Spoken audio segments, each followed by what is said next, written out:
I can officially say good afternoon, and I'll say that I am, again, thrilled by the turnout that I see.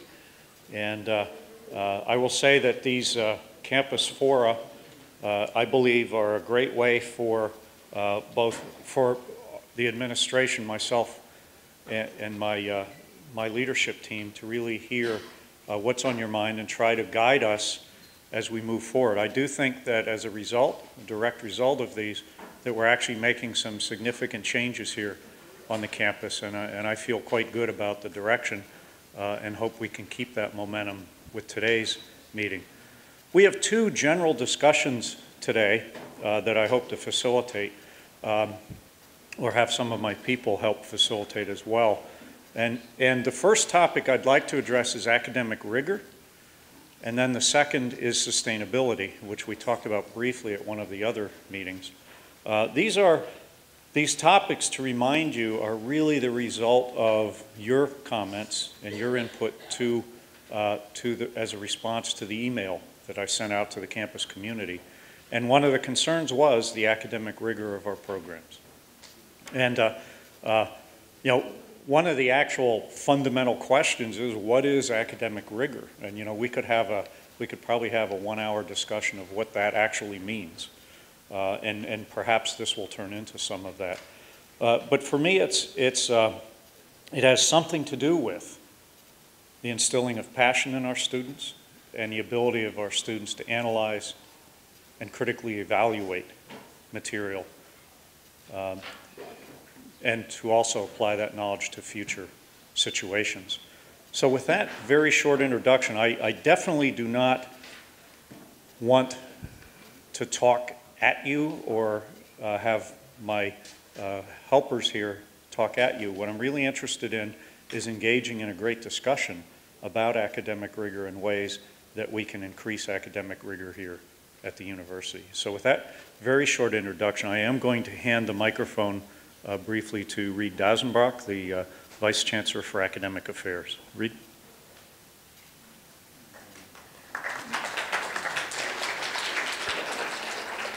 I'll see if I can clip this thing rather than carry it around. But, all right, is that audible? All right, okay. So the Chancellor asked me to talk a little bit about some of the things that we might have been doing lately that might fit in with the overall term of academic rigor. And I guess I would begin by saying that before I came, there was a survey 5 or 6 years ago, Lever survey, it's something the Chancellor's referred to on other occasions, that talked about why people left UH Manoa and went other places. There's actually a new study that's being done now. It's being redone now. It'll be fascinating to look at the results. And as many students were leaving Manoa 5 or 6 years ago in great academic standing as were leaving because they were in academic difficulty. The traditional story that says, well, I get into kind of academic trouble and then I drop out, which is an important part of the story and something that we have been paying a lot of attention to, is matched by, well, no, I was in academic difficulty and I left anyway. And certainly, I think the emails came into the Chancellor identified potentially some of the reasons why, which is people would say things like, well, they didn't feel sufficiently challenged. And that's, I think, the term academic rigor is trying to get at that. I've been here 3 years now, so not a long time by the standards of many of you, but certainly a few times longer than the Chancellor by now. And so I'd like to begin by saying some of the things that we've been working on that might be getting at that issue. And one is that despite the context of economic challenges, the budget cuts, we have moved ahead with creating a lot of new degrees. And it was pretty clear one response to the budget crisis might be, well, let's not do anything new. And that would be an inadequate response because clearly we know the shape of knowledge is changing. And so we've worked hard at increasing particularly a number of new degrees in STEM fields. So we now have a degree in computer engineering that we didn't have before. We have a degree in biochemistry. We have a degree in cell and molecular biology. There's a great conversation going on about new degrees in astrophysics and astronomy that we're looking forward to. And PhD in marine biology. And in some of these things it was kind of, we didn't have these degrees. But in many ways the set of degrees, particularly in STEM fields, looked fairly restrictive. And these are, I believe, all rigorous, strong new degrees, a Bachelor of Science in Psychology as well as the BA. The second kind of new degrees are places where we had strong graduate programs in fields like Pacific Island Studies or Second Language Studies, for example, that didn't have undergraduate equivalents. Actually, astronomy is a version of that as well. So trying to fill out the curriculum where we have strong research enterprises and we haven't had corresponding undergraduate degrees. So I believe that has been a series of innovations in the direction of academic rigor. The second is a set of new programs, sometimes called high-impact educational programs. The honors program has been enormously strengthened, and its budget has been substantially increased, and the number of students in the honors program is actually more than twice what it was 3 or 4 years ago.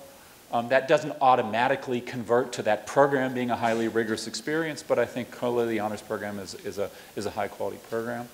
We have started a comprehensive undergraduate research program that I think helps connect students clearly. When Chancellor talks about finding your academic passion, that often happens through undergraduate research. And then a program that's particularly dear to my heart is reinvigorating the local legislative internship program and starting a Washington, D.C. internship program. So if you walk into, the names keep changing, but now Senator Schatz's office or Senator Hirono's office, you will find a UH Manoa student there. And that's, I think, a very, very high quality experience. There's probably more we need to do in that area. Finally, certainly looking at the curriculum is a faculty-driven decision. We have made one, I think, fairly significant change. When I came, there was no requirement that students take a certain number of upper division courses. There was this incomprehensible requirement that students take 60 non-introductory hours. Nobody knew what a non-introductory hour was. We replaced that to 45 degrees of upper division, and I believe that's a slight increase, at least increasing the number of upper division courses. Those are a few things, but I think the purpose of today's discussion is really to hear from you about what else we might be doing. I would say one cautionary tale, which is that I think we should not confuse rigor with making it difficult to escape. Faculty are really good at designing structures. We often tend not to be so good at facilitating movement through the structure. And I think it's really important that we have high quality degrees and that students actually manage to finish them. And so that's, I think, a balancing concern, that we need to think about how students pass through the structures we create rather than simply designing ever more and more intricate structures in certain kinds of ways. So on that, I would sort of open it for questions, and I don't know whether I should give the mic back to the boss, or you want to keep it, or should I keep it? Why don't we? Okay, so Ken? And yeah, helpful name recognition. Who are you? Where are you? I think would be really helpful. Just philosophy. A few years ago, I chaired the philosophy department, and one of the issues that was brought to my attention by the administration was the fact that one of our courses had the denomination, at the time it was called a killer course, okay? That an inordinately large percentage of the students enrolled in that course got D's, F's, W's, or I's. And that was conveyed to me as a matter of concern. There was a big discussion about it in my department, and we may be doing better at it now as a consequence of changes that have been made. But what surprises me now in the light of this is that there isn't a parallel discussion on the presence of what we used to call gut courses. That is to say, gut courses where the worry was not that students got low grades, but rather they inordinately got high grades. Is there any concern at that level at the administration? Sorry to. It's all right. There we go. We are doing something, but let's. We really need to have this conversation, because and there's so many things that feed into this question, such as student evaluations of faculty and so on, and how we use those in terms of faculty and so on. But we really need, I honestly, passionately believe that students need to be challenged, and that's what causes passion and causes interest. One of the things that I just became aware of is one of our own faculty who's created his own company to gamify various aspects, how to brand yourself by turning into a game. Why are games so incredible? And I'm a gameaholic. As anyone knows, I was a chess fanatic for years and so. What gets us about games? Why do we love games? You get engaged. You get challenged. It's hard. Easy games are boring. You know, we need to challenge students, I think, all the time. Confront them, get them out of their comfort zone, and that's what breeds passion. And so I think this is a perfect conversation, and it's a great conversation for the Faculty Senate as well. But within our departments, you know, it's very common all over to have these kind of gateway courses that, or the killer courses. And, you know, killer courses aren't such a great idea either. We shouldn't have an average grade of a D. On the other hand, there are many areas that, I always like to talk about my last university because then I can't be accused. We had a particular college that gave 70% A's. And they felt an A was what you do when you have completed the material in the course successfully. And I think competition is another thing we love about games. So I couldn't agree with you more, and having that conversation, I think, is really important. If I can add an answer to that. First, I'm told that I'm not supposed to call them killer courses. I'm supposed to call them low success rate courses. But in particular, our institutional research office has been gathering data about grade distribution courses. And we actually, I have a draft memo to send to the Faculty Senate to ask the Senate for its advice on how this information should be disseminated. And so that is an action item that we will be putting forward to the Senate sometime in the next couple of weeks. Yeah. Ray Angel from the Business School. This is a really important, timely thing. It used to be most people wanted to send their kids to the mainland to go to school. They can't afford that anymore. We have to be a high quality alternative. Two things. One is we need to attract top students. As you know, we have a board of regents policy that you have to be in the top 40% of the graduating class in high school in order to get into Manila. At Iolani, that's national merit commended. So we're basically, well, there just have to be easier ways to say to people who send their kids to private schools, go to hell. The other thing, though, is grade distributions, which is, I think, a terrible problem. We have a lot of people on our campus for whom A is average, and if we all graded like that, well, then then you could get a 4.0 grade point and still be in the bottom half of your graduating class, which is probably not good. Two things I think we can do immediately, university-wide, when we have teaching awards, require the application to have all grade distributions, and maybe in a year or two require everyone going up for promotion and tenure to provide grade distributions. There are too many people who want to try to buy good grade distributions by giving absurdly high grades for, frankly, absurdly little challenge. Let's see. I think you had your hand up in front. Yeah. Aloha. My name is Azinga, and I'm taking classes in the Confucius Institute, Mandarin. A number of students are challenged by graduating on time here at Manoa. Instead of 4 years, they're graduating in 5. I'd like us to perhaps be able to pursue an option of doing intersession classes during the breaks of the winter breaks, and perhaps also beefing up our counseling department where they share with student other options of getting grades so that they can graduate on time. We have CLEP programs here or in the testing center that majority of the students that I've had conversations with know nothing about. They can take up to 60 credit hours of classes. You know, the bottom line is that we are here to produce scholars and researchers, but we also are trying to blend into the economy as well. And I remember institutions that got me employed, and I'll remember them, particularly when it comes time for me doing donations to my alumni associations, if they were able to expedite my departure from an educational experience and get me working, making moolah. Yes? These are great points that are being raised here. I do want to, I hope we can have a discussion about that. These small intersessions are done at a number of universities and are very helpful. I know my former institution had a winter session. Syracuse, for example, does what they call a Maymester. They end early, but then have a 1 month where students can get extra credit that helps. Faculty evaluation, student evaluations, and how they're related to tenure and grade distributions, I think, are really fair game to think about.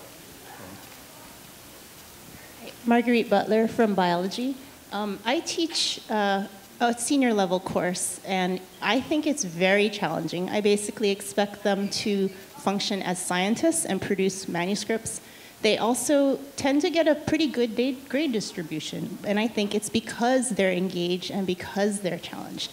So rather than just looking at average scores, I would propose that perhaps we celebrate those achievements, maybe something like making undergraduate portfolios where they can showcase some of the awesome work that they've done here, and something they can be proud of and exhibit to the community. So I've given a lot of thought to undergraduate success, and one of the things, we all want to revise our curricula to really be modern. I mean, I think that's something that everybody shares, but it's very difficult for faculty struggling to keep up with their courses to then also have additional duties. And one thing that UH lacks, I think, is professional support staff that can help us with undergraduate development and support. And simple things like, how about coordinating all of our classes in terms of scheduling so that they can actually take them in sequence and graduate on time? I mean, one of the challenges is they just don't fit, you know, but we as faculty don't have the time to make sure that all of these things are in place for academic success. But I really think if we need to move, we want to move forward, we have to have the time to revise and innovate. And, you know, yeah. The point about portfolios is an important one. Jim Henry, who's the director of the freshman writing Manoa writing project, sorry, has been talking about trying to introduce portfolios as part of the general education process. I don't see Jim here. I see Todd, though, right? Todd was somewhere. I don't know whether there's anything you wanted to add to that, where that stands. Okay, all right. But that's a live conversation that I think will be generating a proposal sometime Can soon. I say that if anyone comes forward with an e-portfolio project, I'm going to do whatever I can to make it happen. I've seen that at other universities, including my past one, and it's amazing the effect it has on the student who's collecting this. By the way, it's also great in terms of getting them a job, although that's minor compared to the learning that comes about by keeping an e-portfolio. Students get to reflect on what they're learning, and it's incredibly dynamic. And I think that if we can work that into more of our curriculum, we'll see some of these. Well, it's a live issue right now. Yeah, in the back. Yeah.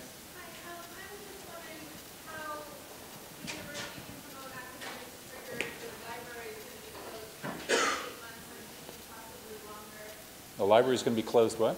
The library, certain floors of the library will be closed for up to 8 months or more, and that means at least, you know, the new coming freshmen and maybe the sophomores won't understand how to properly use the library, and they'll be cut off from a lot of our resources that we have in-house. All right, the university librarian is shaking his head, so I have no idea what you're talking about, so can Greg speak? There's an air hammer project for renovation, and so it will, again, that's a live conversation because the start date of that has been moved around with the contractors, but yes, there will be parts of the collection. The library will not be closed during those periods, just to be clear. Parts of the collection will be closed off, and we're trying to figure out ways to, we actually have, right now, we have interlibrary loan geared up to try to address some of those immediate needs. so because he's dealing with contractors that where the floor is closed off to do the renovation.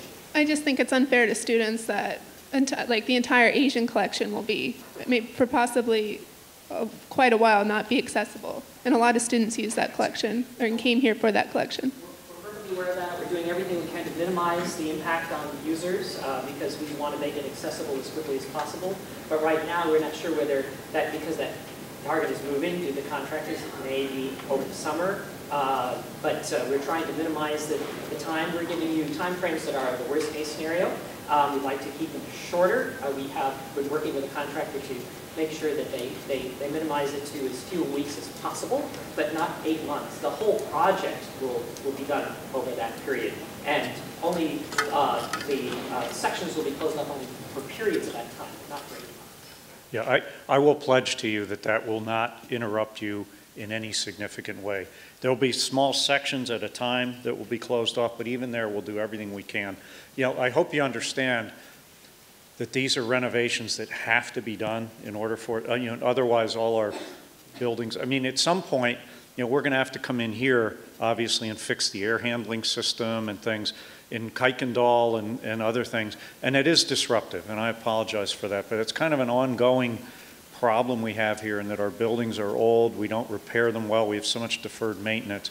We're going to do everything we can to make sure the library is open. You know, the library, as you may know, is something that I believe is the living room of the university. That's why we've opened it on Saturdays and made sure it's accessible. We're trying to move even further in that direction. So we're going to work really, really hard to minimize any disruption from having the library renovation. I promise you. Trying to stay on that topic, actually, I am a current student, and I really don't like the fact that the library is actually closed. I mean, I talked to older people who are at the libraries who said when they went to the schools, the libraries never closed. In fact, students practically lived in the libraries. You know, and now, you know, like I'll be there until 8, 9 o'clock at night, and then I'll be kicked out, and I'll have to go to maybe Sinclair, but sometimes even Sinclair is closed. You know, and then where else do I have to go? You know? I sympathize, and you know, but I will say we have to do a balancing act between what we can afford. You know, I don't disagree with what you say. It's just in order to stay open, then I'm going to have to find the resources to do that, and that either comes from reallocating away from something else, or you know, you'll feel my hand in your wallet asking you to pay more tuition or something like that. So we're trying to do what we can, but I hear you. I hear you loud and clear. Sure. I'm Michelle Manus from Math, and at a recent faculty meeting, I'm an assistant professor, I should say, so everything I say is secondhand from people who talk to folks like you more directly. But we seem to be under tremendous pressure to cut low enrollment courses, primarily second semester 400 level classes. So these are students who are going to be math majors who have potentially found their passion by really enjoying a first semester in a 2-course sequence. The second semester has only 4 students enrolled, and the course is killed often, it sounds like. And so in terms of academic rigor, I mean, there's, it's very difficult to pursue academic rigor if you can't run really serious courses for students who are majors, if you can only run the bare bones first semester of each sequence. I don't know. Bill, if you want to, I don't know if, I can address that. I mean, we have certain rules about small classes, and our, I think you have to understand the economics of the university. If we have waiting lists to get into calculus, sometimes we have a balancing act. We have asked both math and some other departments to consider how they can make changes to their curriculum to make sure that those key upper division courses you take, you know, get offered at a time when there can be a larger number of students. One of the reasons for the astrophysics undergraduate degree is it'll put more students into physics classes. I see PUI is one of those other departments where that sometimes comes up. It probably put additional students into math as well. So yeah, we can't run, if we run every small class, that's a cost. And there are some very complex balancing acts in running a university of 20,000 students. Yeah, an interesting intercession is a way. I mean, the other thing is that part of the reasons those classes don't run, we have a curriculum that's a certain size, and we have a faculty that's a certain size, and you know, no pun intended, do the math, and so there's only a certain number of sections we can run unless faculty want to do an overload or something like that. I assume overload teaching is always allowed if there's some kind of funding mechanism. You can volunteer to teach a class at an overload and maybe get some kind of reward of some other sort, like you don't have to serve on the so-and-so committee or something. I assume there's deal making that occurs. No? You can teach an overload, period. That's what I've done in the past. Yeah, and you don't get a laptop or no. So I guess there's less bargaining here than at places I'm used to where you. I mean, our students literally are not competitive for graduate school.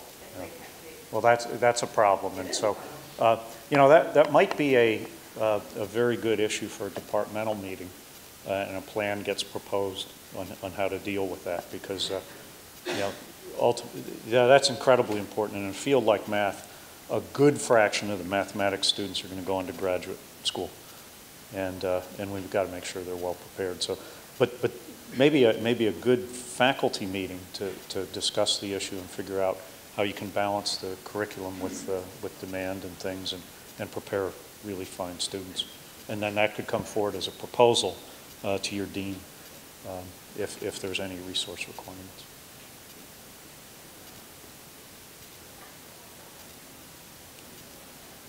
We're at a good halfway point if you want to go over to sustainability, or are there any more questions? Wait, one more. Okay. And we kind of are on the web, so it's really good if you can speak into a mic. But Richard Brislin, I'm an emeritus in the business school. I'm one of those, we're talking about money and trade-offs. I'm one of those faculty members who looks at these incredibly long lists of administrators and assistant administrators. I don't have a clue what they do. Would it be possible, and this would be very low cost, because it could be done as an online task by a supervised student help. Who are these administrators? What do they do? And what can they do to help us in our goals of teaching and research? thank you, Richard. Richard and I have actually been in email contact, and he made this very good suggestion by email, and we will implement it. I think it's a great idea. You know, I think there's another funny thing here is that when you get to some certain level of administrator, you're not supposed to teach anymore, which I am violently opposed to, but we may have an issue, I don't know. Anyway, I'm teaching this semester, so if I can do it, I guess anybody can. But I do think it's great to have academic administrators get in the classroom, but we will do that. And so that faculty who need help, let's say a faculty member is interested in establishing an e-portfolio in their system in their class, they know who to contact without having to go through a long, drawn-out process. So, well, thank you. I thought that was interesting and could lead to a lot of further discussions. Certainly, I'd like to see us develop some of these topics a little more. We're a little past the halfway point, so we'll move on to sustainability. I'm going to ask Susan Hippensteel to talk a little bit. Susan has been leading one of our task groups. So on the issue of who does what, I do quite a bit of administrative work, but I'm actually a faculty member.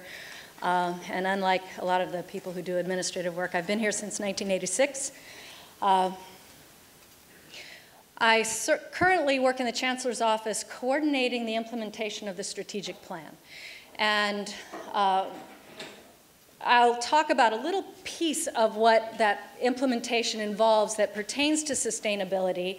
As most of you who've been around campus for a while know, we have a lot that goes on this campus. Research, curriculum, a lot of activism around sustainability. The strategic planning process that developed the plan that we're now implementing made clear that the campus community cares about sustainability in multiple ways. The Achieving Our Destiny, and I encourage you to take a look at the website, built sustainability into all 4 goals, and so it's an overarching theme. The issues were multiple. One issue that emerged as key was that of curriculum, and I'll talk about that in a minute. And the other was the need to really pull together the various efforts that have been ongoing for so many years on this campus. So one of the first things that the Strategic Planning Committee did last fall was create a policy, a draft policy that we proposed to the Chancellor. He approved it. It was sent out last week with a cover, and this is what you all have. And I think Vice Chancellor Meador is going to talk about that in a little bit more detail, some of the history of that in a few moments.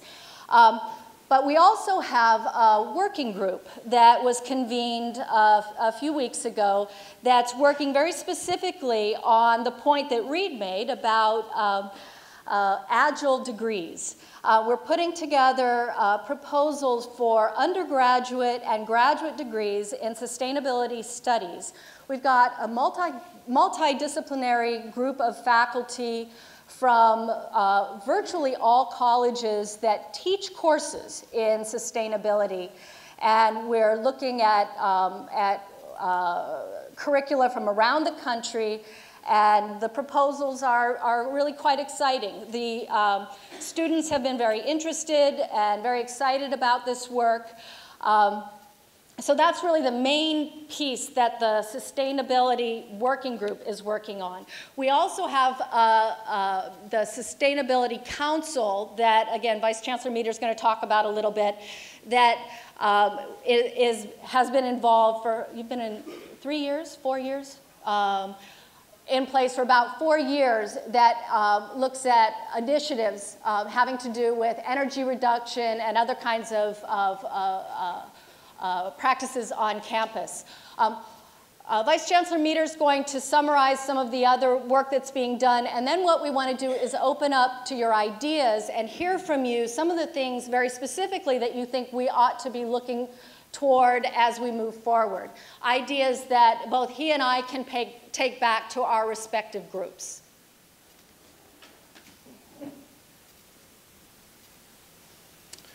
Thank you, Susan, and thanks for the promotion. I'm actually the Assistant Vice Chancellor for Physical, Environmental, and Long-Range Planning. And so in all disclosure, I'll tell you what that does. Our planning office is a growing office on the campus, and it's an administrative branch under the Office of Fiscal Management, basically, Kathy Cutshaw's office. And it coordinates very closely with the Physical Plant and Facilities Department.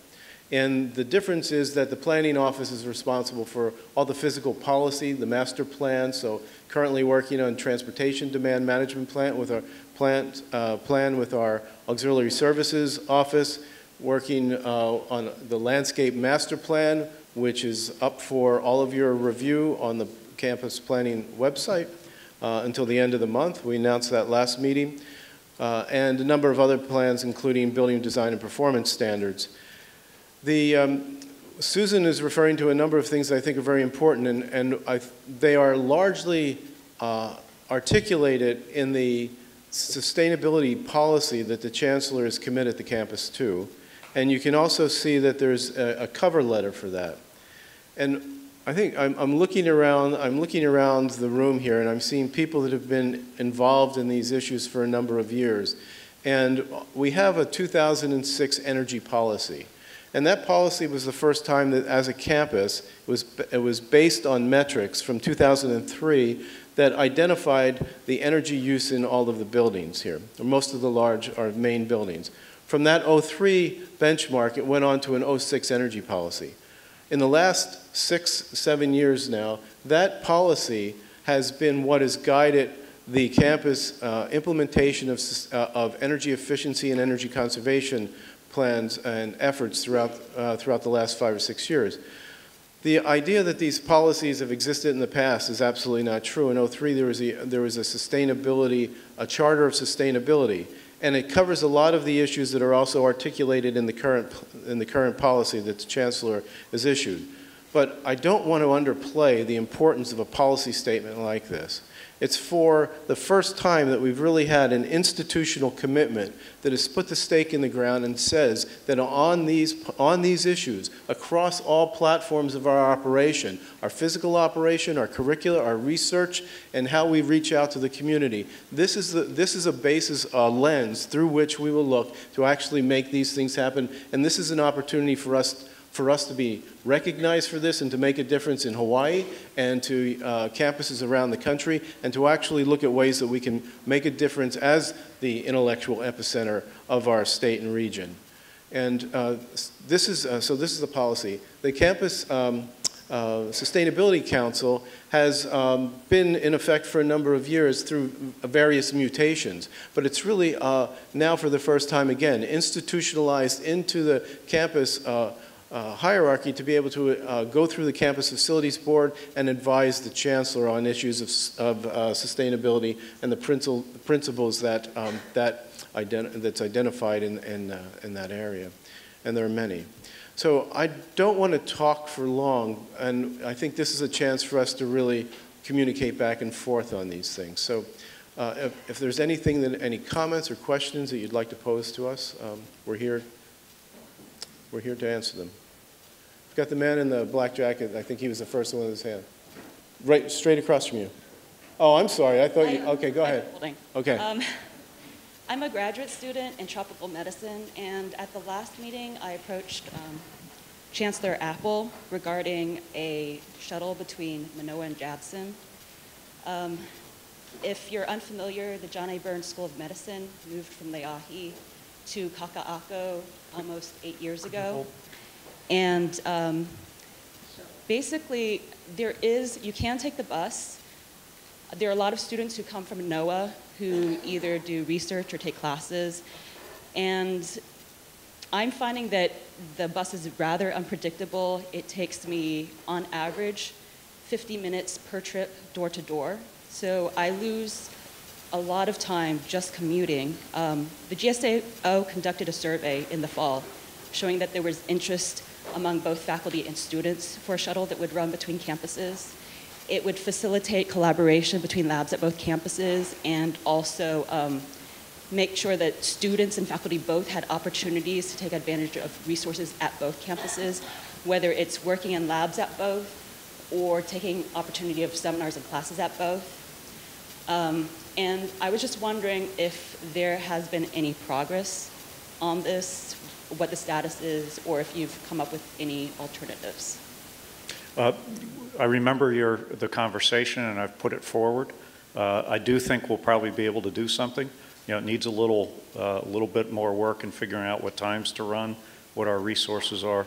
But I'll tell you, in general, we're looking at shuttle bus services. We recently announced one going out Waialae Avenue, and we're looking at those kind of opportunities. I think your idea is particularly salient, given that we're expanding things in Kaka'ako. We'll be opening the new cancer center soon. We have a lot of activities in the medical school. The Gold Bond building is down there, and we have a lot of folks in there. And so we're looking at that as an area that will grow, and connecting that other part of our campus to this one is something we have on the agenda. I'd just like to add to that for a second. So one of the things I didn't mention was that I'm also faculty at the School of Architecture, so going on to who are you folks, and that I still advise doctorate students and run a research lab, but also as a professor, as many of us know, we're pretty good at calling people out in the middle of class and asking them to contribute. So Crystal Atkins, do you have something to say on the issue? Because you and Sharon Ching Williams have been working on the shuttles a lot, and some of the other transportation things.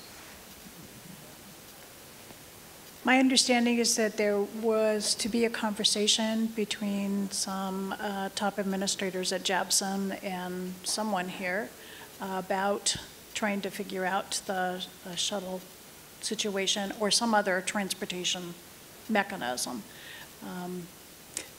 Funding was definitely an issue for the shuttle service, so that will have to be worked out for sure. But I have not heard anything since that I was told that conversation was going to happen. And in general, the shuttle service is being looked at and looking at ways to improve connections to the needs of the campus. Yes, we're working hard to improve the shuttle service.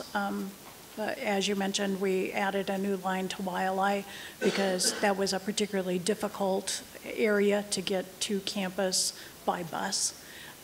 We are hoping to get a grant in the near future that will give us money to do a complete shuttle service study.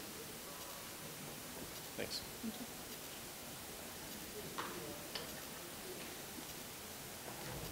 Yes, thanks. I'm Paul McKemmy with College of Education. I'm the Director of Technology and Distance Programs there.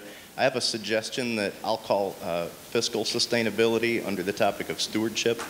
And my suggestion is that I think our campus needs to move towards a culture of open source software in the vein of openness. And I'll give you a specific example on how that's fiscal sustainability. Tomorrow, Microsoft will release Office 2013. And we have 20,000 students at this campus who we have this tacit expectation who will buy a Microsoft Office in order to participate in our classes. And if you don't doubt that, I can tell you stories about those who have tried other means and get pushback from faculty. The total cost is $2.8 million to our students for our tacit expectation that they're going to invest in that Microsoft product. The following week, LibreOffice 4.0 comes out. It's a free alternative. I have used it for the last 5 years. I don't use Microsoft in my workflow at all. And I'm just suggesting that we look at a culture that will incentivize and maybe reward that instead of continuing to spend our money and ask our students to pay tithes to Microsoft in order to participate in our institution.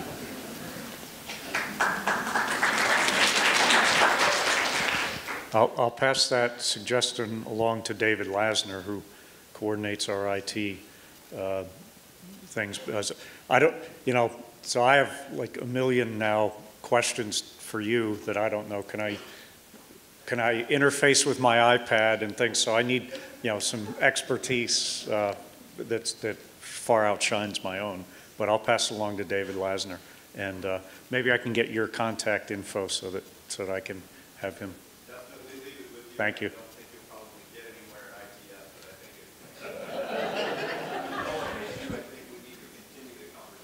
Yeah.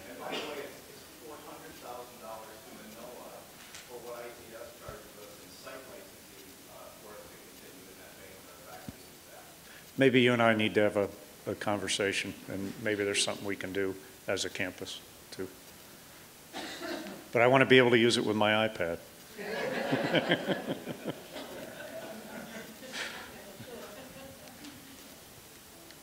I'm going to grab him first because I saw his first. Can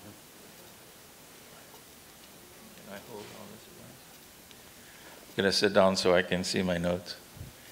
I'm Jim Romaset from economics, and a few years ago, Gary Ostrander asked a few of us to review sustainability studies at other universities. There are very strong programs at Arizona State, Columbia University, and University of Michigan.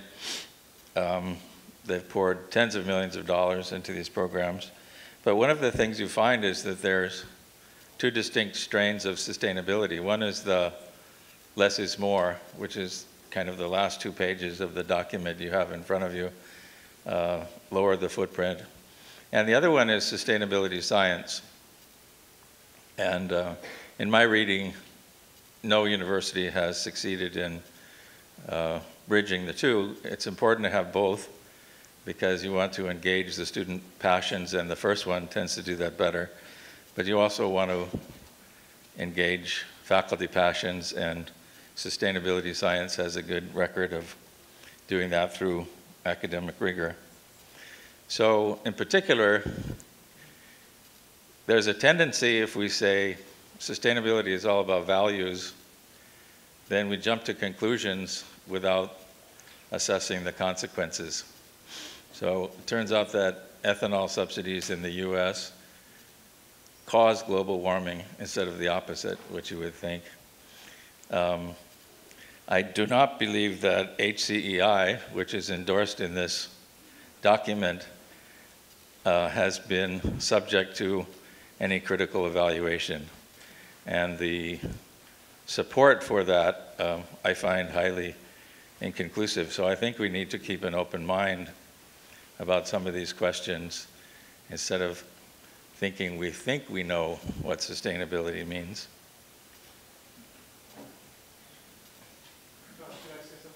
Yes. Well, why don't you know a lot more about it. Okay. Jim, I mean, that's completely I think the fusion of what has to happen. And last time we were up here talking about this, I talked about sustainability as a warm and fuzzy feel-good, but it doesn't matter without the metrics. And the idea of bringing the science that we have on this campus in the research and teaching together with the issues that we have on the campus that we live with and suffer from and need to improve is really, I think, one of the things that we're doing differently.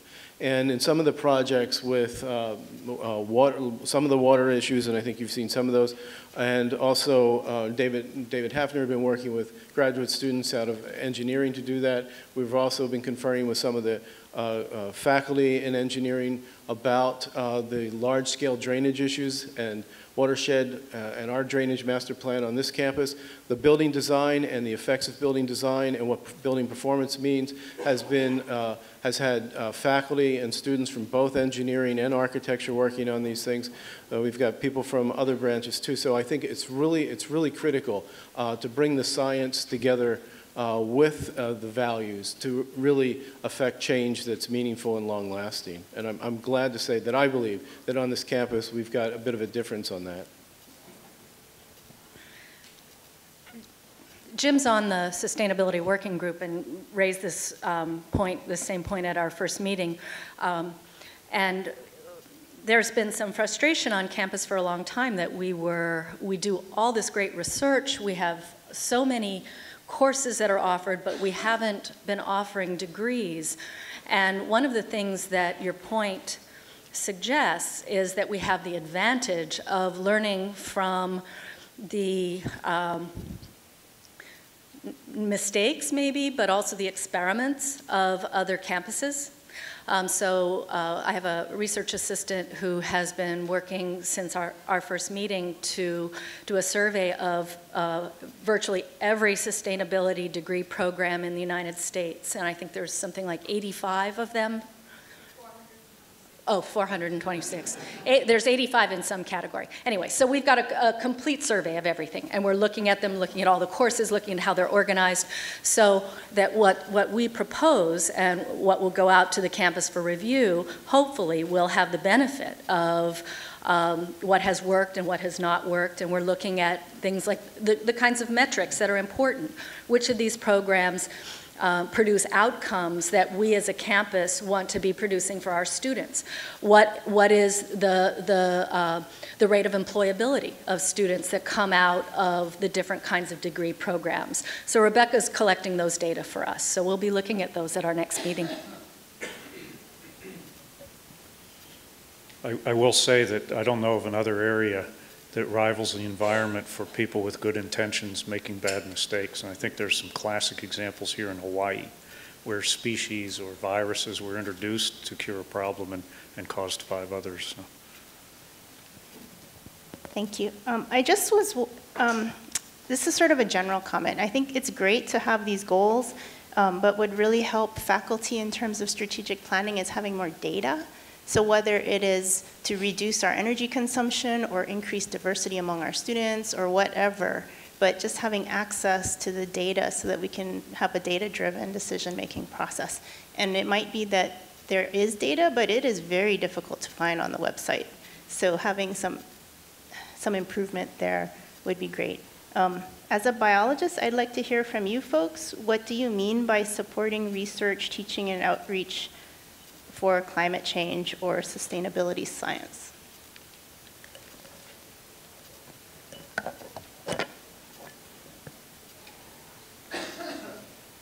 I'll just say in general that sustainability is one of those issues that cuts across the entire university. You know, it has economics in it, it has biology in it, it has interesting intersections with earth and ocean, and it has social science and human behavior aspects to it, psychological aspects. So it really is one of those cross-cutting themes that we need to think about how we infuse it into so much of what we do in the curriculum. And I think this actually in many ways also ties into academic rigor and how we can infuse real-world issues into our classwork that relates to sustainability in the environment. Yes, absolutely. I mean, we, as the research university of the state, I believe, inherent in our mission to try to expand our research opportunities around sustainability, food sustainability, energy sustainability, sustainability in general. Those are focus areas that we need to expand our faculty in those areas and support proposals that come forward in those areas. Seed funding, startup funds, those kind of things that we can do centrally to enhance our overall efforts and research efforts in those areas.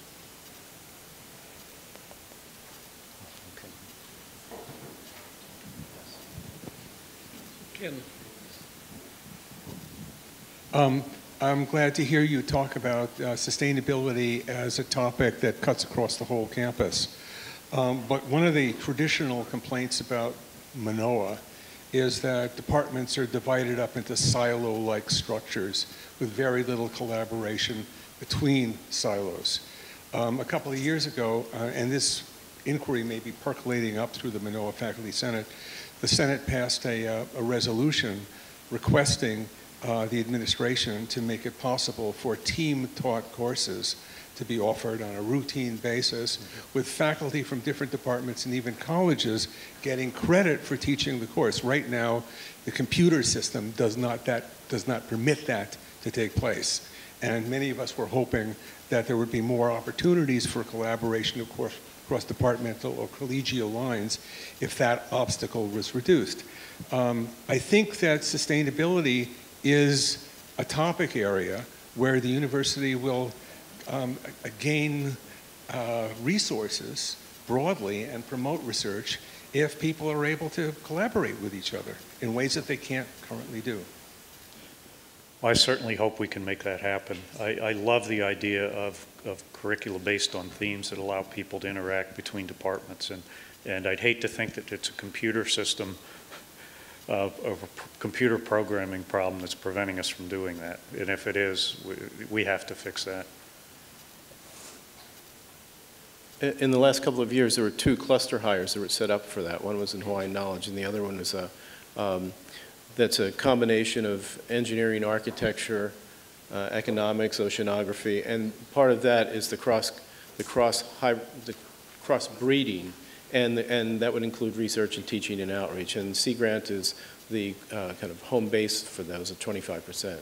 So there is, with a cluster, you keep shaking your head no. Does that mean you don't agree with that? Yeah, I don't agree that that's the kind of thing I was talking about. If it's cross-listing, if it's collaborative offerings that touch base with different departments, but it doesn't permit team-taught courses involving faculty who are acting as instructional faculty from different departments or different colleges. In this case, they wouldn't. They could be, and they are intending to be. They're looking at team teaching. Well, they may find substantial obstacles when they get closer. Your program does achieve that, but within an individual college. Yes, and we are aware that this is a challenge. This is one of the things that we're hoping these degrees enable us to pilot. We have a general structure that we've talked about for the undergraduate level, as well as a general structure for the graduate level. Obviously, the working group has just started meeting, so it hasn't gotten that far in its discussions. But once we have a proposal that will go out to the campus, we may have addressed the entirety of the kinds of problems that you're talking about. There are, at this point, college-level solutions to the problem that you've identified, and I've certainly spoken within my college about how to get past the cross-college problem. At this point, that's a dean-to-dean discussion. But we are aware that this is a challenge still. Certainly, if that's a computer issue, we need to fix that right away. And I like the idea too of students being able to immerse themselves in you could imagine. So we have a pre-Raphaelite art exhibit or something, and then we could have courses on the history that was going on there and the technological revolution that was occurring at that time, and they could maybe understand what the philosophers were thinking in that period and could immerse themselves in that period. The theater department could do some plays from that time. I mean, the idea that we could work across colleges and departments to do some really interesting themes and things, to me, is incredibly exciting, and could really talk about inciting students' passions. But we have these what seem to me to be trivial things in our way, and I'd sure like to see if we could clear those out.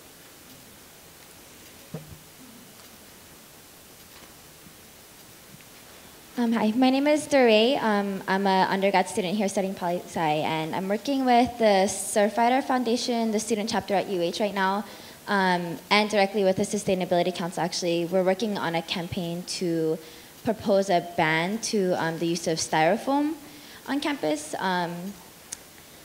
like campus-wide or even system-wide. But we were just seeing, we've already started our campaign, but we were seeing how receptive the administration would be to our proposal.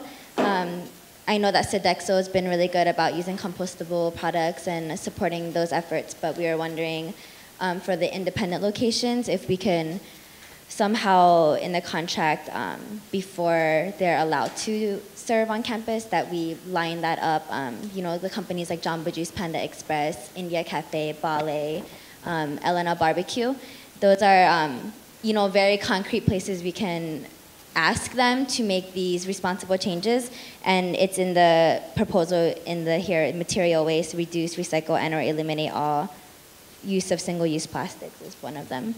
We should be able to do that. That's something that seems like we can absolutely do.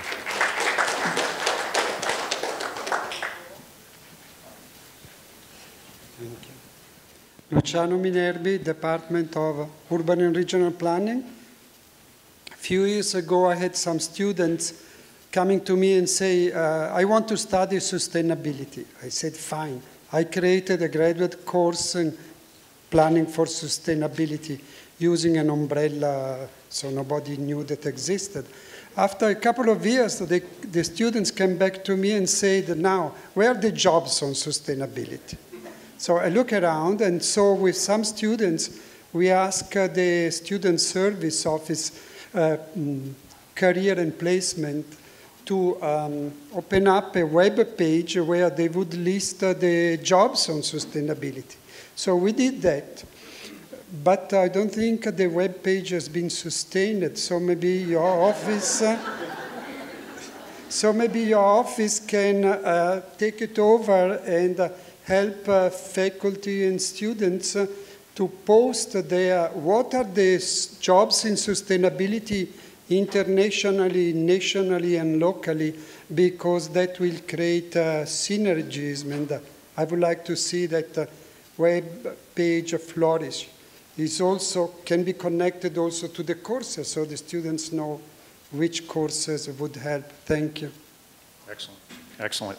And internships and co-ops and things like that are also great. Thank you.